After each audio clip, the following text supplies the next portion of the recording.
Hello and welcome to your first United States Constitution video. This is my favorite unit of the year and I'm super excited to get started on it. So, a couple of things about the Constitution before we get into this. First, you will have to take and pass a United States Constitution test before you graduate from this lovely educational institution. So keep that in mind. Second, we are going to be going through a lot of different components of the Constitution. You've also got a few different, what are those things called, projects that we're going to do with this. So get excited. All right, so to kind of recap where we started before we got our Constitution, we need to review a little bit from our last unit. So the first attempt at self-government in the United States was the Articles of Confederation. And we've talked about this before. This was a confederal system, which means we had a loose union of independent states. So the government under the Articles of Confederation, the national government, was very, very limited in power. Why was it limited in power? Well, because of our experience with a very strong national government in Great Britain, we didn't want to repeat that with our first government in the United States. So the Articles of Confederation was super, super weak. Now, a few things that the government could not do under the Articles of Confederation. First, it could not tax, and we've talked about the importance of that before.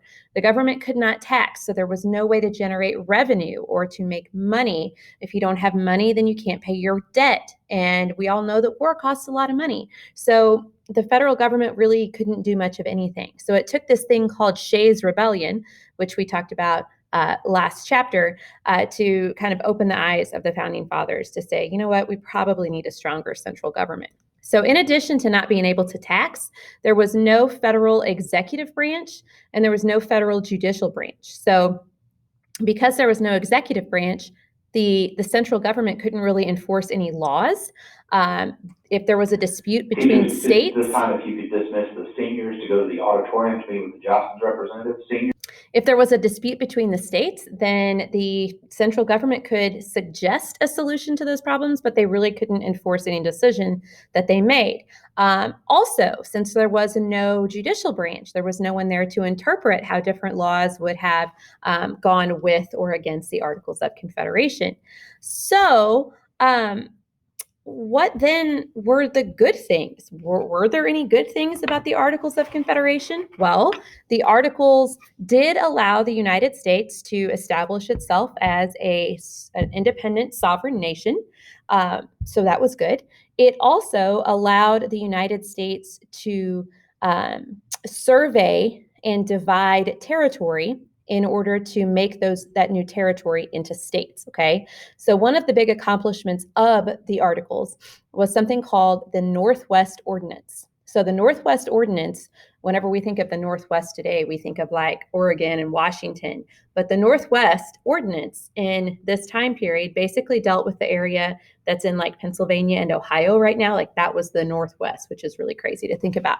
But the Northwest Ordinance allowed the government basically to survey or to go out and see what all is there and divide this new land that we had just gotten and kind of divide it into territories. So once something is divided into a territory, then that's kind of like the stepping stone for it to become a state.